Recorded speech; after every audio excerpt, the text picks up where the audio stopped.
Somewhere right now, someone is signing papers on a car they can't afford. Someone else is clicking pay in 4 installments on groceries. A third person has $50,000 sitting in a savings account earning almost nothing while inflation quietly eats it alive. These aren't hypothetical scenarios. They're the documented reality of how Americans handle money in 2026. The statistics I'm about to share come from the Federal Reserve, the Consumer Financial Protection Bureau, major financial institutions, and research organizations that track how real people actually behave with their finances. Not how they should behave, how they actually do. Some of these numbers will make you feel better about your own situation. Others might make you uncomfortable. A few will probably shock you, regardless of where you stand financially.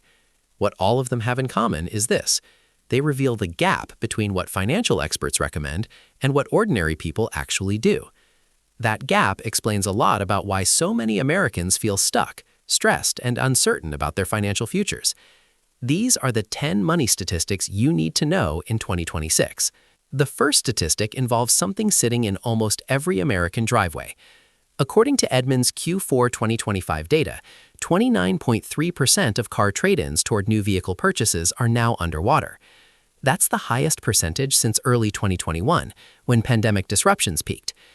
Being underwater means you owe more on your car loan than the vehicle is actually worth. When you go to trade in that car, you don't get money back, you owe money, and that debt has to go somewhere.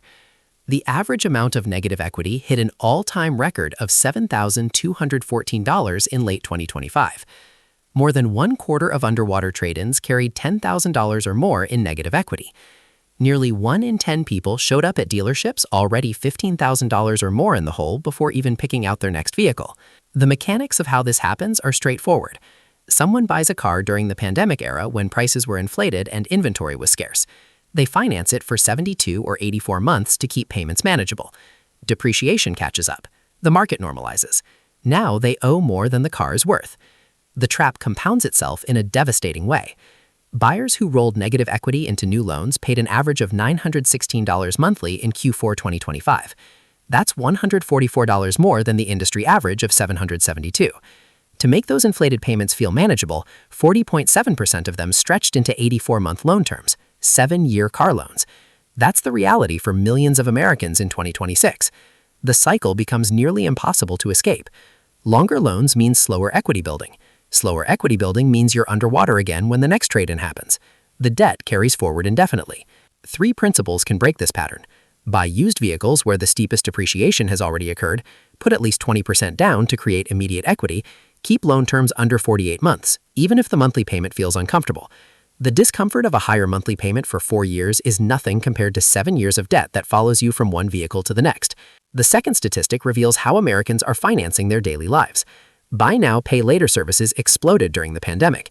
They've now become something else entirely.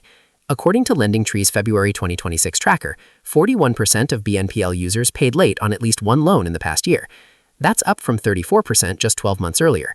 A 7-point jump in late payments in a single year signals something structural shifting in household budgets. The most alarming detail isn't the late payment rate itself, it's what people are financing. 25% of BNPL users now report using these services to buy groceries. That's nearly double the 14% rate from a year ago. When people are splitting their food purchases into 4 installments, the math isn't working. Gen Z leads in grocery financing with 33% using BNPL at the supermarket. The same generation holds the highest rate of having multiple simultaneous BNPL loans at 71%.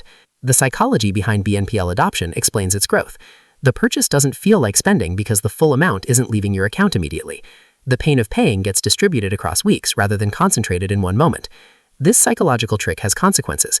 According to Motley Fool's 2025 research, 59% of BNPL users have financed purchases they couldn't otherwise afford. 26% report regretting their BNPL use once the full cost became clear. Meanwhile, 62% of users incorrectly believe that making on-time BNPL payments helps their credit score. Most services don't report positive payment history to credit bureaus. They only report when accounts go to collections. People are making financial trade-offs based on assumptions that aren't true. The third statistic reveals money sitting idle across America. The national average savings account interest rate is 0.39% as of early 2026.